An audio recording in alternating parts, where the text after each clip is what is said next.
estamos aqui reunidos. Clamamos, Senhor, pela Tua presença, na Tua palavra, como também na nossa mente, no nosso coração, Senhor, para Te receber através de tudo aquilo que o Senhor tem para se derramar e revelar a nós. Amado Deus, aquieta-nos aos Teus pés neste momento, para que possamos sentir a presença da Tua face no nosso coração, falando a nós, como Pai de amor que és. Nós clamamos a Ti, Senhor, mais uma vez, no nome de Jesus, amém. Pois bem, meus irmãos e irmãs, nós estamos vendo sobre o caminho da cruz, a cruz como caminho para o reino, e depois de ver alguns textos, nós terminamos a última sessão, aqui em Romanos capítulo 12, que é uma exposição daquilo que estávamos vendo sobre a cruz no capítulo 17 do Evangelho de Lucas, quando o Senhor nos adverte acerca da mulher de Ló. E dentro deste assunto nós fomos para Gênesis 13 e Gênesis 19, vendo que a mulher de Ló, ela se tornou uma estátua de sal, porque ela concentrou o seu coração naquilo que era Sodoma, aquela terra condenada, aquela terra que estava debaixo do juízo de Deus. E aqui nós estamos vendo ainda sobre a cruz, tratando com os nossos afetos, porque, irmãos, irmãs, este mundo jaz no maligno, esse mundo está debaixo de condenação. Daqui a algum tempo, Deus julgará toda esta terra. Tudo que for abalado, ou tiver que ser abalado, Deus vai abalar. Então nós não podemos colocar o nosso coração neste mundo. E aqui, em Romanos capítulo 12, Paulo vai falar sobre uma das particularidades de uma das faculdades da alma, a mente. Porque a alma tem 3 faculdades: mente, vontade e emoções. E a cruz, ela vem para tratar com a nossa alma. Essa salvação da alma é a santificação. Porque nós podemos colocar assim: salvação do espírito, justificação; salvação da alma, santificação; e a salvação do nosso corpo, glorificação. Será o último estágio dessa tão grande salvação. Nós não recebemos essas coisas instantaneamente. Nós temos essas promessas em Cristo, porém é um processo. Sabemos que estamos salvos, mas agora tem a questão do reino. Então deixe-me terminar esse ponto para que nós entremos no assunto do reino. Aí Paulo, ele diz que nós devemos apresentar os nossos corpos como sacrifício vivo, santo e agradável a Deus, que é o nosso culto racional. E não entreis, ou não vos conformeis com este mundo, mas transformai-vos pela renovação do vosso entendimento. Para quê? Por que nós precisamos, irmãos, ter uma mente renovada? Porque quando nós temos uma mente renovada, irmãos, nós vamos aprender a disciplinar a nossa alma, para que sejamos um culto para Deus, e consequentemente, sendo um culto para Deus, nós não seremos enganados pelas astúcias do diabo, usando o mundo para atrair os nossos afetos. E essa é a única razão, irmãos, de nós experimentarmos qual seja a boa, perfeita e agradável vontade de Deus. Porque quando você conhece a vontade de Deus, isso corrige a sua maneira de orar, isso corrige a sua maneira de viver, isso corrige a sua maneira de discernir todas as coisas. Amém. Vamos para o último texto acerca da cruz, no Evangelho de João, capítulo 12.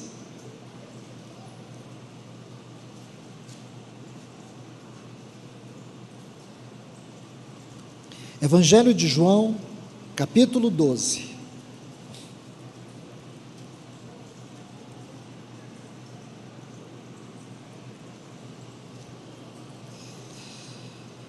Versículo 20 a seguir diz: havia certos gregos entre os que subiam para adorar na festa.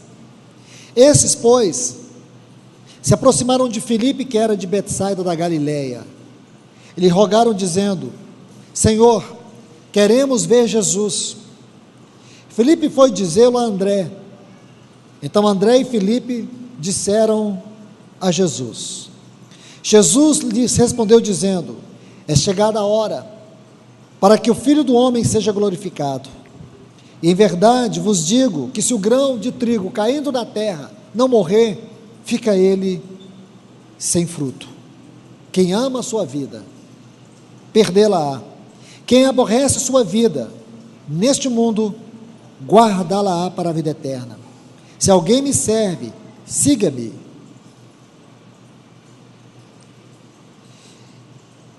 E onde eu estiver, ali estará também meu servo. Ao que me serve, meu Pai o honrará. Veja que cenário interessante é esse, irmãos. Os gregos. Quem eram os gregos naquele tempo? Sinônimo da cultura e da sabedoria. Os gregos, eles eram admirados por todos os povos, por causa da sua grande influência cultural sobre o mundo. E para qualquer pessoa, qualquer mestre de qualquer religião que fosse daquele tempo, que sofresse ou tivesse uma interpelação daquela, se sentiria honrado, porque os gregos queriam vê-lo. Então vocês percebem primeiro esse cerimonial. Os gregos vão até Filipe, Filipe vai até André, e André e Filipe vão até Jesus.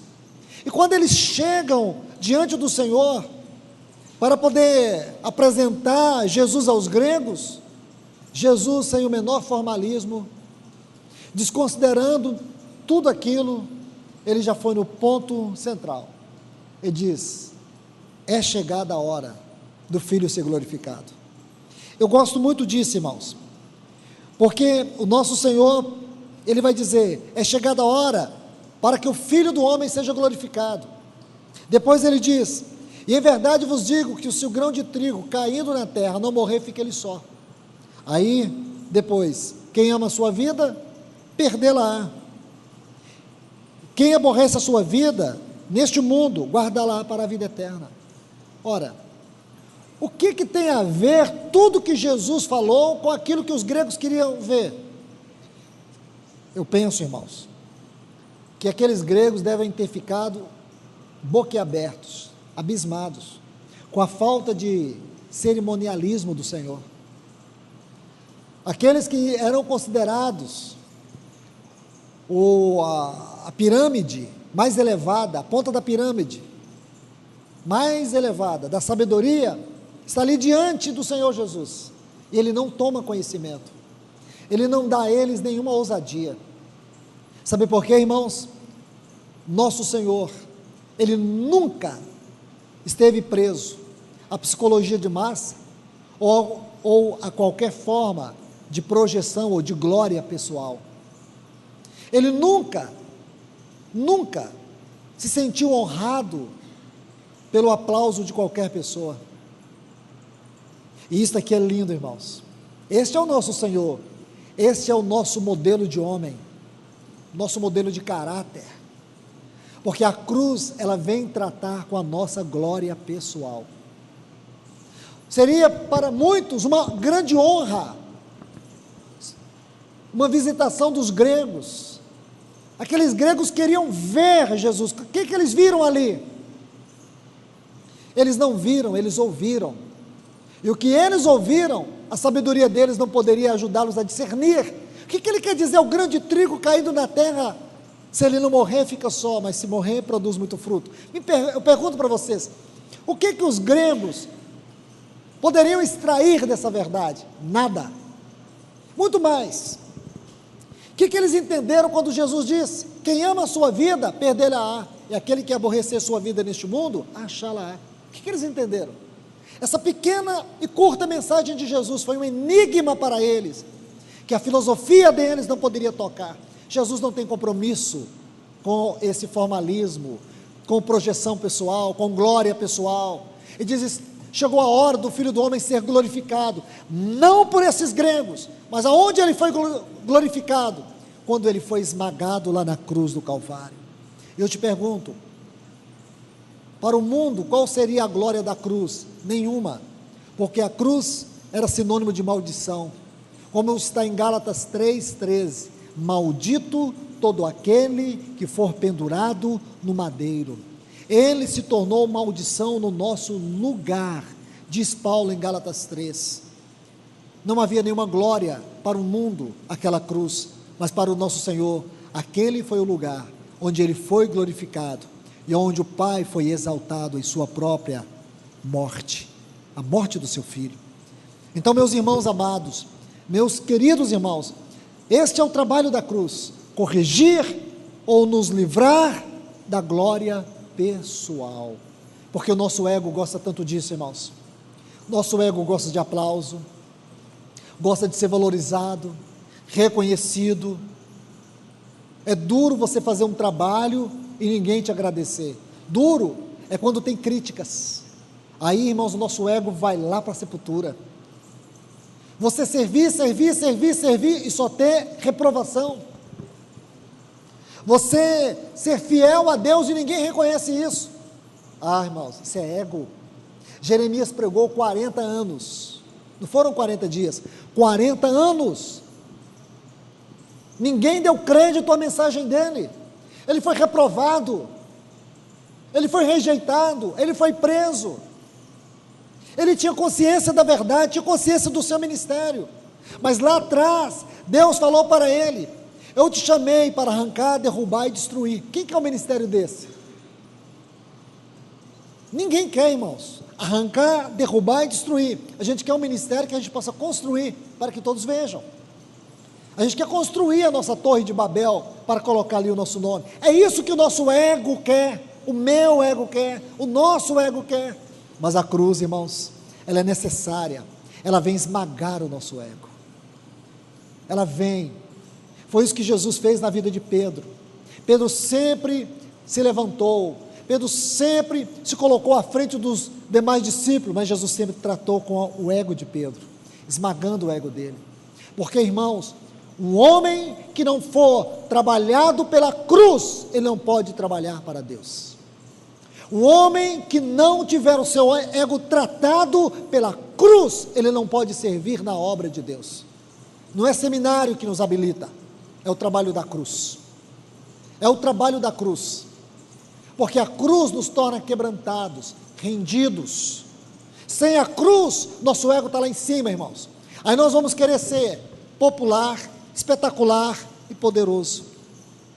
Sem a cruz, é isso que nós vamos ser. Sabe o que chamamos isso? Síndrome de Lúcifer, onde ele quis se exaltar e tomar o lugar do Filho na glória. Subirei, serei, farei. É isso, irmãos. Mas quando você conhece o caminho da cruz, você sabe que qualquer forma de exaltação será a sua própria ruína. Não é glória pessoal. A vida tem que estar indo à frente, não nós. Amém. Então vamos aproveitar esses minutos que temos aqui.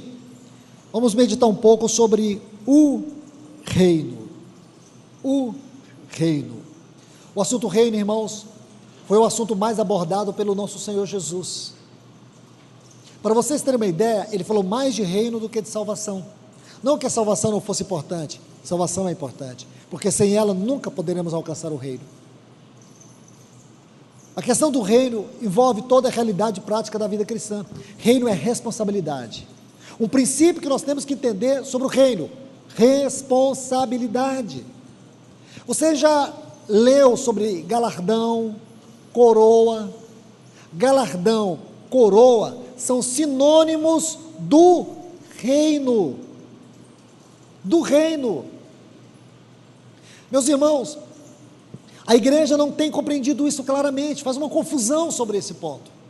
É claro que existem muitos aspectos que Deus não revelou claramente para nós, porque Ele mesmo sabe o quanto nossa mente pode se perder nessas coisas, mas até onde o Senhor nos permite ver, nós podemos caminhar com segurança. Irmãos, salvação é eterna, salvação é um dom eterno. Desde que uma pessoa verdadeiramente nasceu de novo, se tornou uma nova criatura, um filho de Deus, ele tem a salvação eterna. Porém, nós sabemos que a era vindoura será uma era de responsabilidade, não só de privilégios. Vida cristã, da conversão à eternidade, ela é uma vida de privilégio por causa da graça, e responsabilidade por causa do reino. Por causa da salvação, privilégio, graça. Isso foi Paulo que diz: pela graça sois salvos, por meio da fé, não de obras, para que ninguém se vanglorie. Porém, o reino é responsabilidade, aí vem obras. Tiago, pela graça sois salvos e por meio das obras. Então Tiago diz que é por meio das obras, só que a salvação de Tiago refere ao reino, e a salvação de Efésios refere à vida eterna. Então, vida eterna e reino, as duas coisas andam juntas. Salvação você não perde, mas há perdas no reino, e essas perdas, elas estão relacionadas com a nossa responsabilidade futura. Alguns receberão uma porção para governar, outros receberão uma porção maior, como que degraus. Haverá uma disciplina, sim, não temos muito o que dizer, mas haverá. Nós não sabemos se a natureza dessa disciplina tem a ver com a perda da nossa responsabilidade vindoura, ou o grau dessa responsabilidade, mas haverá. Isso está na Bíblia. Irmãos, sinceramente, se você for estudar o assunto do reino, nós precisaríamos de pelo menos toda uma conferência, porque quase todas as parábolas da Bíblia estão relacionadas com o reino. Vou colocar um ponto para a gente meditar. A carreira cristã, a vida cristã é uma carreira que tem que ser percorrida. Só que você crê, mas você precisa correr. Crer é a graça, a salvação, recebemos, mas agora você tem que correr. Por quê? Por causa da salvação da alma, que é o caminho da cruz. Vamos tomar a vida de Paulo. Paulo, ele vai nos mostrar a vida do ponto de vista de um corredor, de alguém que está correndo, de um atleta. Antes disso, deixe-me mostrar algo para você aqui. Mateus capítulo 11, deixe-me inserir alguns textos.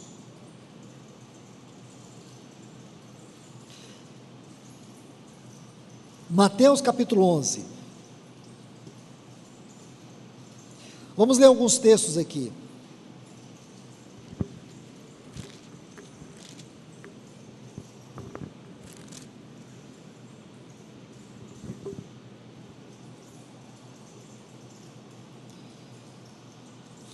Olha o que diz. Versículo 12: desde os dias de João Batista até agora, faz-se violência ao reino dos céus, e os violentos o arrebatam, apoderam. Só que você precisa traduzir a palavra violentos aqui, que o senhor não está usando ela. Eu estou lendo a Reina Valera, que usa a palavra violentos, mas o sentido aqui não é de violência de uma maneira bruta, mas de esforço. E a palavra que arrebatam é reivindicar com extrema ansiedade. Aí ele diz: e os violentos o arrebatam, esforçam para entrar nele. Esse seria o melhor sentido. Então nós vemos aqui, meus amados irmãos, essa questão do esforço para alcançar o reino de Deus. Vamos agora a partir de 1 Coríntios capítulo 9. Vamos adicionar esse texto a esse que nós acabamos de ler. Observe bem, vamos ver a vida de Paulo do ponto de vista de um corredor.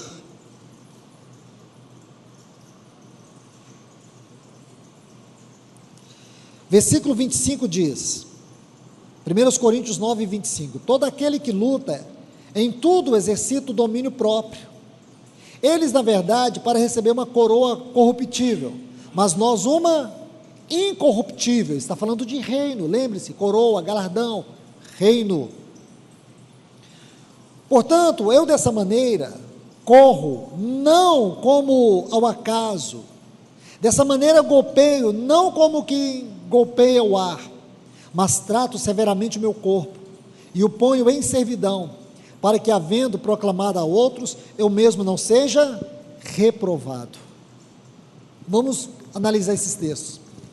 Paulo é um salvo. Alguém aqui ignora ou desconhece o fato de Paulo ser salvo? Ou tem dúvida? Claro que nós não temos nada disso, irmãos. Reconhecemos que Paulo é um salvo, mas ele está falando do reino. Quanto à salvação, ele tinha certeza. Agora, quanto ao reino, ele precisava correr para não ser reprovado. Como que esse correr? Ele vai colocar alguns pontos, não temos como examinar todos os detalhes.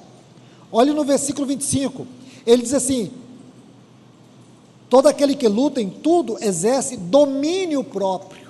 Sabe o que é domínio próprio? Vida equilibrada. Um cristão que não tem vida equilibrada, ele vai falhar na carreira cristã, ele vai fracassar na carreira cristã. Domínio próprio é uma virtude, é um fruto, é um gomo do fruto do Espírito. Então ele diz que aqueles que lutam, aqueles que correm, eles precisam ter domínio próprio. Um cristão que não tem domínio próprio, ele é um cristão espiritualmente desequilibrado. Quando o Senhor fala de Efraim, lá no livro de Oséias, ele fala que Efraim é como um bolo que não foi virado, assou só de um lado só. O que é isso? A vida cristã desequilibrada. Nós somos espirituais de um lado, mas somos extremamente carnais do outro. Nós sabemos que a carne está aqui, irmãos, mas nós não podemos ser carnais. Paulo diz em Romanos 13, não façais provisão para a carne, não alimente ela. Eu sei que muitos irmãos podem achar isso radical, e eu acredito, irmãos, que a vida cristã é radical, não é opcional. Então muitas vezes a gente alimenta a nossa mente com filmes, com tantas coisas frívolas, com tantas coisas cheias de imundícia, palavrão, e aí a gente quer ter uma busca celestial, buscar as coisas do alto. Você precisa ter domínio próprio, você precisa guardar a sua mente, não fica oferecendo ela a imagens, a palavras, a coisas. Se a gente não tem domínio próprio, irmãos, como que nós vamos poder ter uma vida aprovada diante de Deus se não temos domínio próprio? Não temos domínio próprio para comer, não temos domínio próprio para nos entreter, para ter uma vida de prazer, de descanso. Tudo é exagerado, tudo desregrado. Gastamos pouco tempo com a oração, pouco tempo com a palavra, mas gastamos muito tempo com futebol, com filmes, com tantas coisas deste mundo. Falta de domínio próprio. Aí, irmãos, está vendo? Está aqui a explicação da nossa frieza, apostasia e indiferença. Aí está a razão porque a nossa fé é tão débil. Não temos domínio próprio. Sabe o que Paulo diz? Que ele não queria ser desqualificado. E a primeira questão aqui, para você ter uma vida aprovada diante de Deus, você precisa ter domínio próprio, temperança, equilíbrio. Aí ele diz mais ainda: portanto, eu dessa maneira corro, não como ao acaso. Sabe o que ele está dizendo? Eu corro, eu estou correndo, mas não é sem foco. Ele tinha um alvo. No próximo texto, na próxima porção de texto, nós vamos ver sobre Filipenses, aonde Paulo vai dizer que ele tinha um alvo, ele corria para um alvo, ele tinha um prêmio, ele tinha um foco. Vida cristã é vida com foco, é vida com alvo. Por que, irmãos, que nós não fazemos isso, não fazemos aquilo outro? Porque nós temos alvo. quando você não tem o alvo, e quando o seu alvo não é Cristo, quando o seu alvo não é reinar com Cristo, não é desfrutar da realidade mais íntima com Cristo, na glória vindoura, irmãos, então você vai ter muitos outros amores, muitas outras coisas, vai chamar, atrair e perverter a sua atenção. Esse é o grande perigo, irmãos, são as distrações que atrapalham a nossa carreira cristã. Encorajo os irmãos a procurar ler, conhecer as biografias dos homens do passado, daqueles que nós chamamos homens de grande envergadura na fé, porque isso nos tira os olhos dessa periferia, dessa cristandade degradada, e a gente começa a ter uma inspiração por uma vida vencedora, de envergadura, de peso espiritual, onde você passa a ser um luzeiro neste mundo, e não um candeeiro escondido. Desculpe-me, porque hoje a gente vê muito isso, luzes que se escondem, que se omitem. Nós não temos como proclamar o evangelho vivo no meio dessa corrupção que está devastando a sociedade, porque nos falta autoridade. O que nós procuramos é ter argumentos, não é argumentos, irmãos, nós precisamos de autoridade, uma palavra só basta. E por que, irmãos, nos falta autoridade? Porque não temos uma vida de disciplina, uma vida onde essa disciplina é uma carreira que se corre. Aí ele diz, não sem meta, ele tinha meta, ele diz, eu golpeio o meu corpo, eu não fico dando golpes no ar, é o meu corpo, e como golpear o nosso corpo é difícil, irmãos, corpo aqui é carne,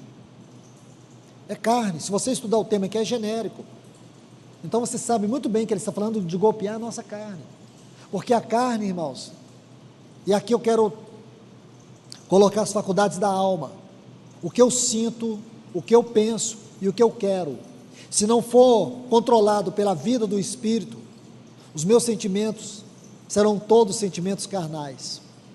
Os meus desejos são desejos que só alimentam a minha carne, o meu ego. O meu querer sempre vai estar na contramão da vontade de Deus, sempre será para desagradar a Deus. Então Paulo diz, eu esmurro a minha carne, porque, irmãos, carne não agrada a Deus, e a carne não vai herdar o reino de Deus. Escute isso, não vai herdar. Fala para os irmãos aqui com temor, não brinque com isso, irmãos. Vida cristã é vida de responsabilidade.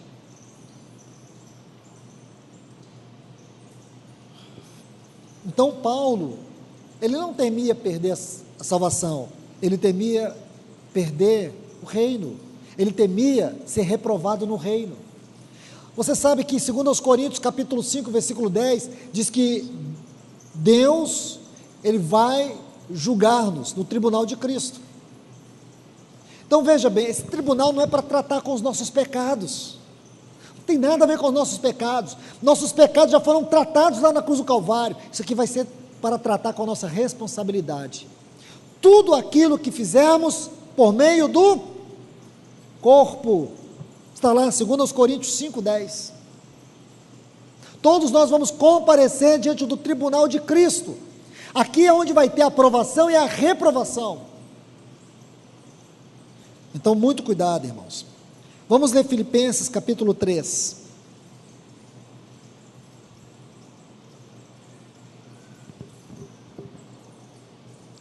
versículo 12, até o 14, veja a clareza, ele diz, não que o já tenha alcançado, Paulo sabia que ele não tinha alcançado ainda, nem que tenha conseguido a perfeição, perfeição na Bíblia, nunca é vida sem pecado, perfeição na Bíblia é sempre maturidade, mas prossigo, para ver se consigo alcançar, visto que eu também fui alcançado por Cristo Jesus. Irmãos, eu mesmo não considero havê-lo alcançado, mas uma coisa faço, esquecendo-me das coisas que para trás ficam, olhe bem, e avançando para as que diante de mim estão, lembre-se, prossigo para o alvo. Eu não corro sem meta, prossigo para o alvo, para o prêmio da soberana vocação de Deus em Cristo Jesus. Que prêmio é esse, irmãos? Não é o reino? Não é o galardão? Não é a coroa? Então ele prosseguia para isso. Olha o que ele diz: prossigo rumo à meta, para conseguir o prêmio da soberana vocação de Deus. Essa palavra soberana vem de um termo no grego que significa ascensional. Ascensional vocação. Nossa vocação é uma vocação para o alto, uma vocação ascensional. Era este o alvo de Paulo. Isso, irmãos, está em perfeita harmonia com Filipenses, com Colossenses, capítulo 3, e os versículos 1 a 3. Se, pois, fostes ressuscitados com Cristo, buscai as coisas onde Cristo está sentado à destra de Deus. Pensai nas coisas do alto, buscai as coisas do alto, não as da terra. Por quê? Porque morrestes, e a vossa vida está oculta juntamente com Cristo. Isso é vida cristã. Isso aqui é vida cristã. Então nós temos que compreender, irmãos, que correr não é acomodar. É triste, é trágico você vê muitos cristãos estagnados na vida cristã. Na vida cristã, irmãos, você nunca estagna. Quando você pensa estagna é porque você já caiu. Eu vou repetir isso. Vou repetir, porque merece a nossa maior atenção essa declaração. Na vida cristã você não estagna. Quando você acha que está estagnado é porque você já caiu. Entende? Porque a vida cristã é uma carreira que se corre. Quando alguém começa a falar: irmão, não estou muito animado, já caiu. Carece da nossa ajuda, do nosso socorro, carece da intervenção divina. Nunca brinque com a vida cristã. Ou você está correndo, ou você está retrocedendo. Paulo diz assim: nós não somos dos que retrocedem. Nós não podemos retroceder. Retroceder é queda. Um cristão que retrocedeu porque já caiu. Estagnar é o retroceder, é queda. Isso é triste, irmãos. Não é somente uma tristeza por ver o mundo perdido, é uma grande tristeza ver os nossos irmãos perdidos, ver os nossos irmãos caídos. Isso vai ter consequência no tribunal de Cristo, irmãos. Isso vai ter consequência. A Bíblia usa muitas formas de linguagem. Nosso Senhor usa muitos cenários para dizer que essas perdas serão perdas que vão nos chocar. Por mais que você ache que, mas eu tenho uma salvação, não é? Irmão, se fosse assim, digo para você, seria mais fácil então. Eu voltaria para minha casa, perna para os ares, e que Jesus volte. Quando Ele voltar, eu estou aqui esperando Ele pode contar comigo, eu vou. Porque se não vai ter nenhuma consequência, você acha que Paulo iria ser oferecido como libação? Esses cristãos morreram em arenas, estraçalhados por leões, por causa da sua fé. Eles, irmãos, eles morreram pelo Evangelho. Nós hoje somos chamados para viver pelo Evangelho, e nós estamos com dificuldade. Os leões, as prisões, era o que esperava eles por causa da fé, e hoje é os prazeres do mundo, os nossos maiores leões, as nossas piores arenas, estão aí espalhadas pelo mundo, irmãos, nos atraindo, tentando confrontar a nossa fé.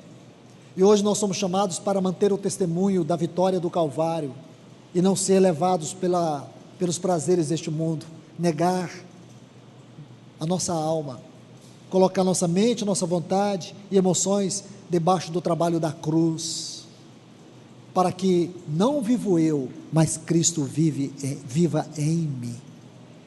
Está vendo, irmãos? Então Paulo está dizendo, ascensional vocação. Ele está correndo. Ele começou a correr desde Damasco, o caminho de Damasco. E aqui ele está correndo. Logo você vai ver ele escreve para os irmãos em Corinto, ele está correndo, ele diz: eu estou correndo, não sem meta, eu tenho um alvo, eu esmurro o meu corpo, essa é a minha carreira, esmurrar o meu corpo, lutar contra a minha mente, contra a minha vontade, contra a minha emoção, para que eu possa experimentar a perfeita e agradável vontade de Deus. Você nunca vai encontrar felicidade satisfazendo a sua alma, nunca, irmãos, nunca. Você nunca vai encontrar felicidade vivendo as emoções da sua alma. Você vai ver que a glória da sua felicidade está na comunhão do seu espírito com o Espírito de Deus, conhecer a vontade de Deus. Isso é que te traz segurança, isso que te dá um sono imperturbável. É isso, irmãos, é isso. Então, meus irmãos e irmãs, esse é Paulo correndo, mas ele não tinha ainda alcançado o reino, mas ele estava correndo para esse reino, para o prêmio da soberana vocação. Agora vem comigo em 2 Timóteo, capítulo 4, versículos 7 e 8.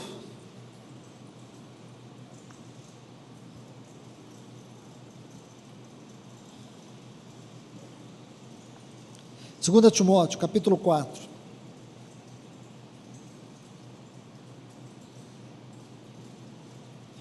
Porque eu já estou sendo derramado, e o tempo da minha partida é iminente. Aí ele diz: combati o bom combate, acabei a corrida. Ele começou a correr, irmãos, lembra? Eu corro, não sem meta.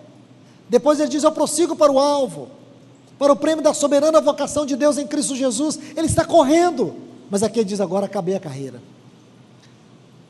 E ele diz mais: desde agora a coroa, reino da justiça, que está guardada, a qual o Senhor justo dar-me-á naquele dia, qual dia? Dia do tribunal de Cristo, e não somente a mim, mas a todos os quantos amam a sua vida, a vinda do Senhor.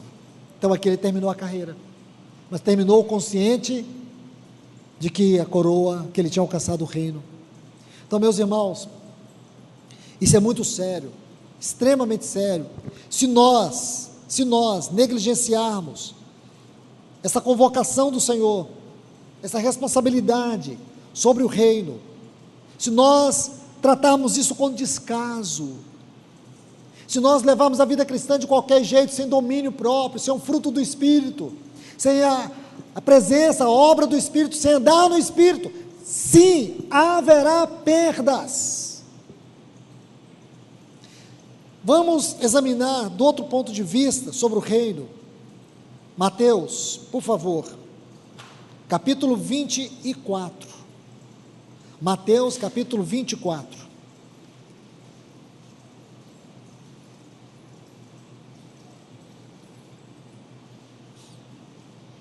Mateus, capítulo 24.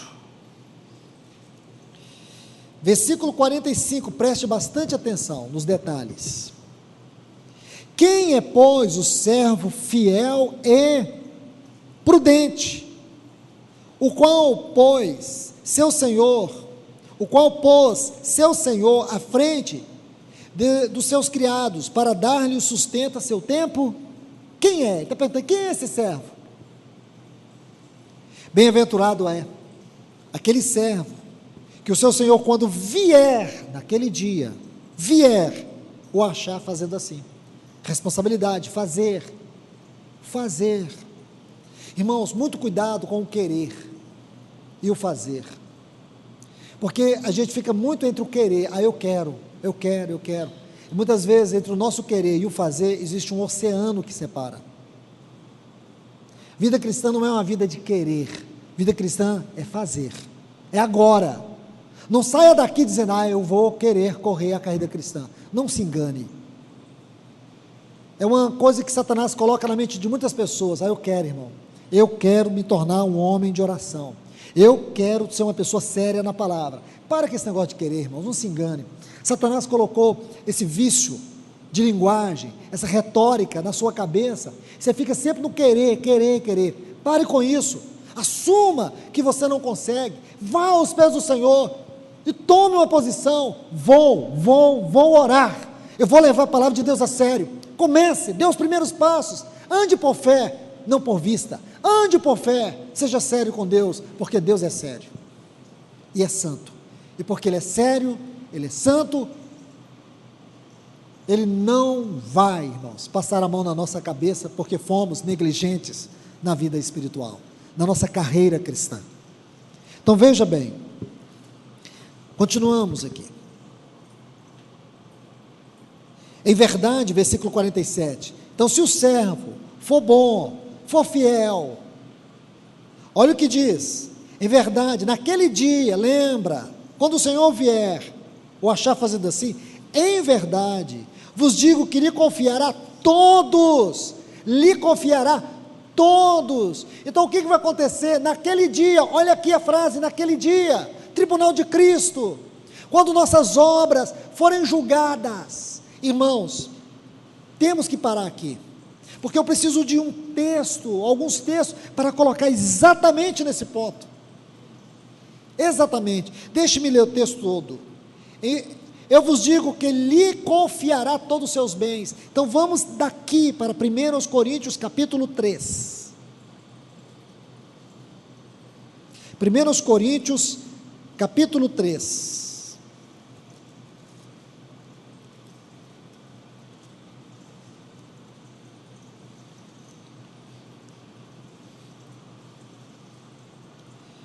vamos ler os versículos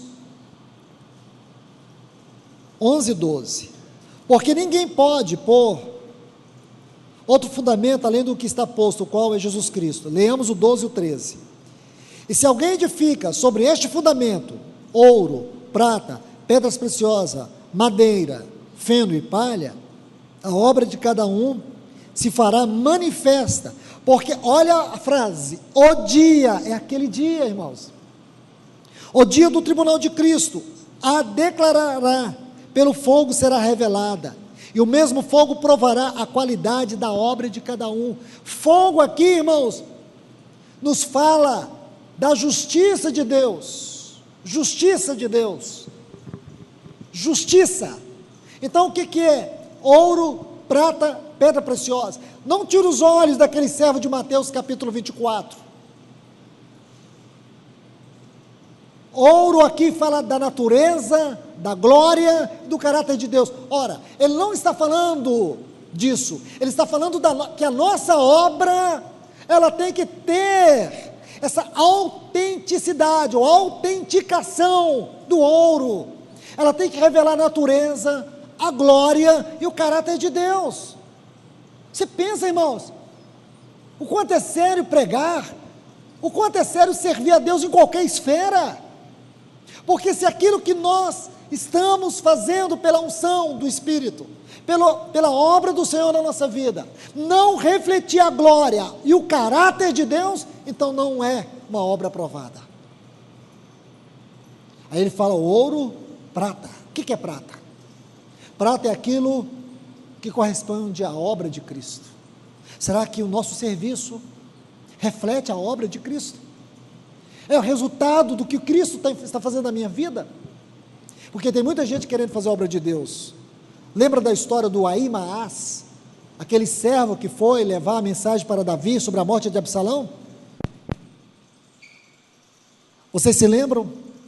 Disse que ele saiu correndo na frente, ele não tinha mensagem, era um eunuco, mas ele queria, porque queria levar a mensagem, e ele saiu correndo para poder levar aquela mensagem para Davi. E sabe o que aconteceu, irmãos? Ele passou na frente do eunuco, chegou até Davi, disse algumas coisas e não falou nada. Davi não entendeu nada. Aí chegou o eunuco, e o eunuco tinha a mensagem.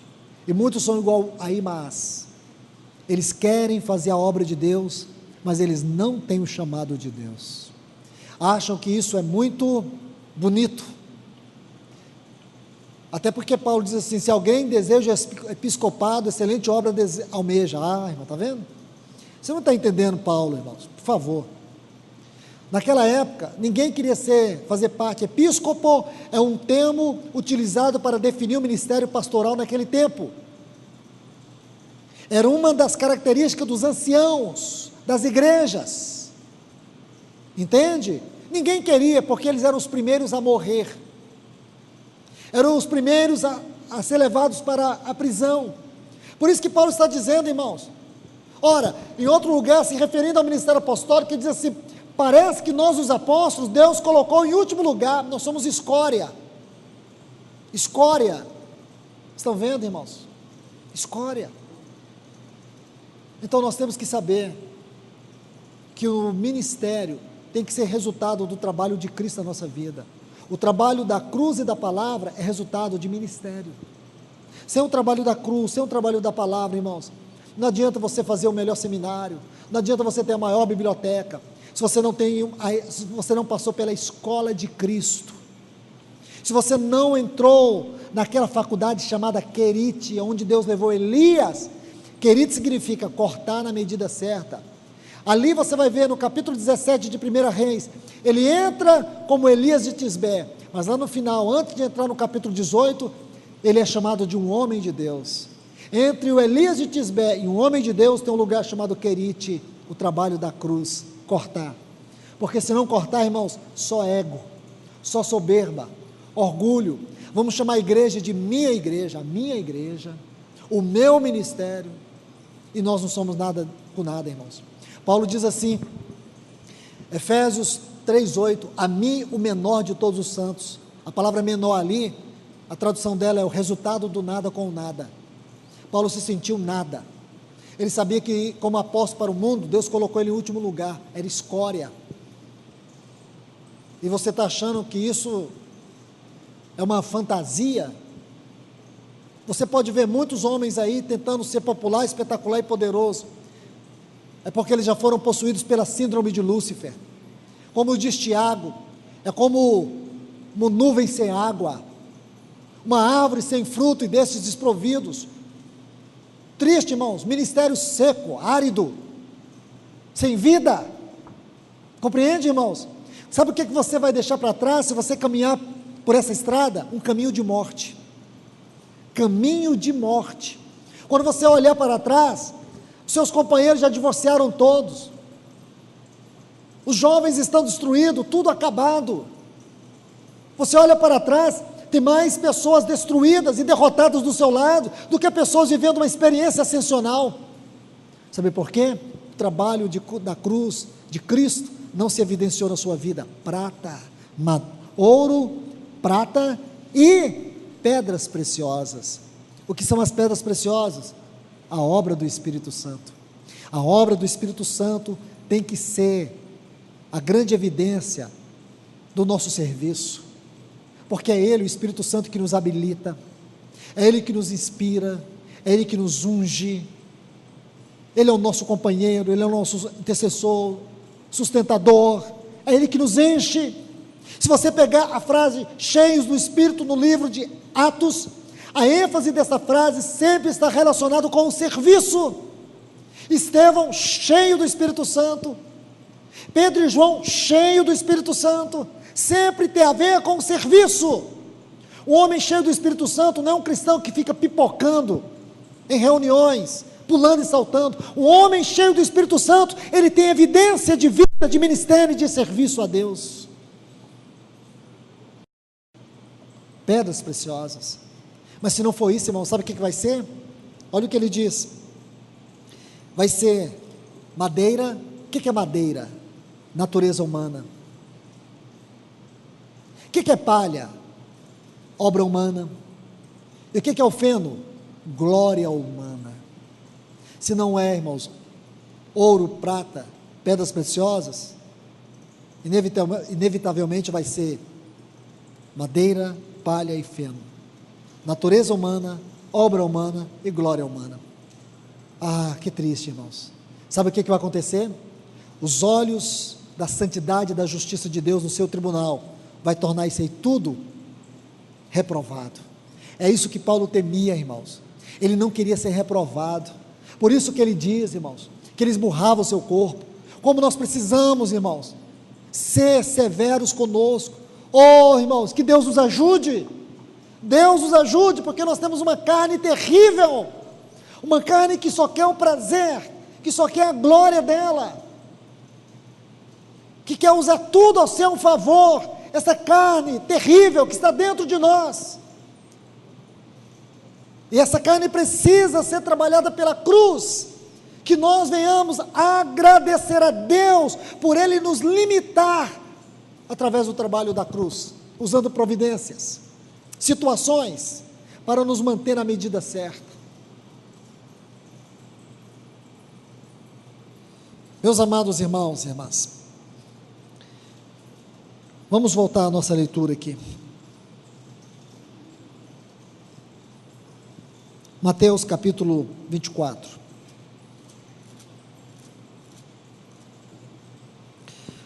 Agora observe o versículo 48, porque ele começa com a conjunção adversativa que estabelece um contraste. Mas, observe bem, se aquele servo prudente e fiel, aquele servo qual o Senhor lhe confiou sustentar os seus conservos, mas, não é outro, é o mesmo, mas, aquele servo, irmãos, que se ele cumprisse a sua carreira, Deus lhe confiaria todos os seus bens, mas, se aquele servo prudente e fiel, disser em seu coração, meu Senhor tarda em vir, e começar a espancar seus conservos, a comer e beber com os bêbados, virá o Senhor daquele servo, num dia em que este não o espera, e a hora que não sabe, e castigá-lo-á muito duramente, e destinará sua parte aos hipócritas, quer dizer, a parte dele, o direito dele, o Senhor vai jogar fora com os hipócritas.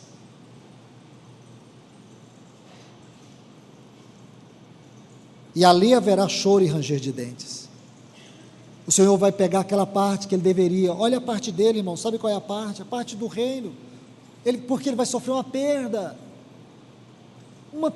irmãos. Aí o Senhor sobe o degrau da revelação, observa e diz assim, então, começa agora o capítulo 25, então, porque então, irmãos, isso é muito importante, porque é um advérbio de tempo. O Senhor não está introduzindo outro assunto, Ele está no mesmo assunto. Ele acabou de falar do servo, não, agora Ele vai ampliar mais a visão, Ele vai amplificar mais. Ele diz, então, o reino dos céus, porque Ele está falando de reino, é semelhante a 10 virgens, que tomando suas lâmpadas, saíram a receber o noivo. 5 eram insensatas, e 5 eram prudentes. Essas prudentes aqui, irmãos, tem a ver com o servo prudente, e essas insensatas tem a ver com essa segunda fase desse servo, mas aqui, essa segunda parte tem a ver com as insensatas, a primeira parte com as prudentes, porque o Senhor está nos mostrando, irmãos, que há possibilidade sim, de sermos reprovados. Agora o Senhor vai tratar isso com mais substância. Aí Ele vai dizer que 5 eram nécias, 5 eram prudentes. Aí diz assim, as insensatas, versículo 3, tomando suas lâmpadas, vem comigo aqui, irmãos, para mim colocar um texto, eu quero ler com vocês, eu não quero citar, Provérbios capítulo 20,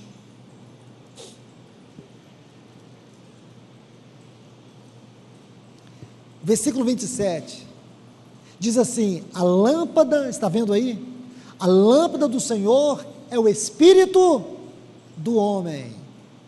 Eu preciso que você veja esse texto, é importante.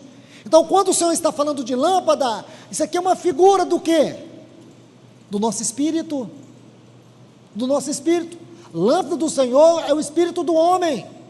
Então veja que não estamos falando só de figura, nós estamos interpretando a figura.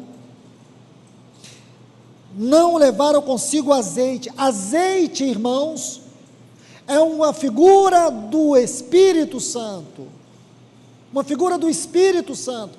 Você vai ver que esse servo, ali a partir do versículo 48, diz que ele começou a embriagar-se com os nécios. Ele começou a embriagar com os ímpios. Isso não tem a ver com as nesses aqui, sem levar o óleo nas suas lâmpadas. Paulo diz assim, como Paulo vai traduzir isso? Não vos embriagueis com vinho no qual há contenda, é este servo aqui, mas enchei-vos do Espírito, são as virgens prudentes. Então, como nós podemos traduzir isso pela Bíblia? Essas virgens nesses, elas não quiseram encher do Espírito Santo, elas estavam embriagadas com a alegria deste mundo.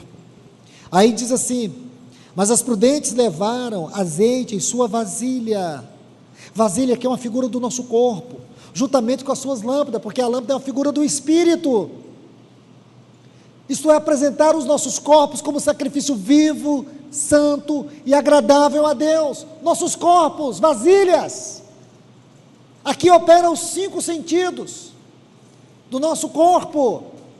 Aí diz, irmãos, e tardando o noivo, todas ficaram sonolentas, ou tomadas pelo sono. Interessante, irmãos, que essa palavra sonolenta dá a ideia de negligência também, de descuido.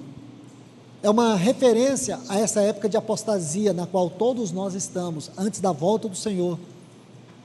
Antes da volta do Senhor, foi profetizado por Paulo aos irmãos em Tessalonicenses, que haveria uma grande e terrível apostasia. Apostasia.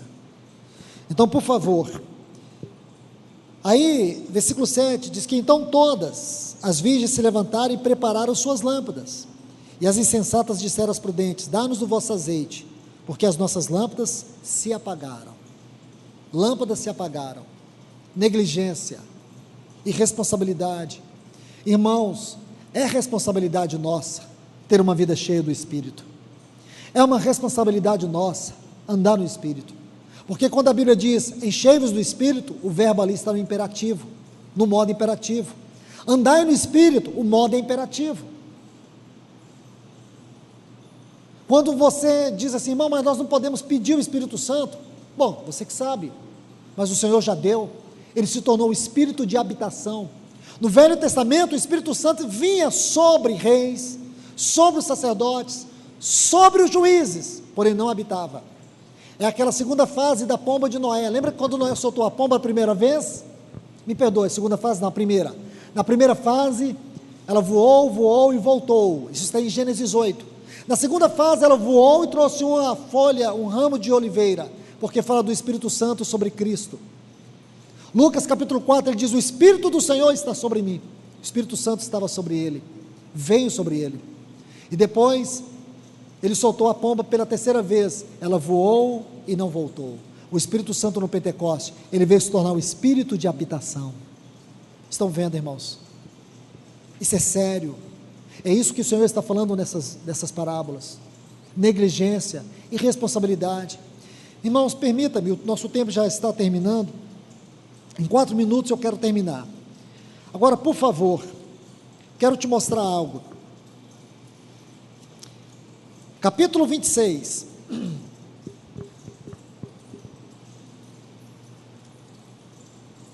Então aqui nós terminamos.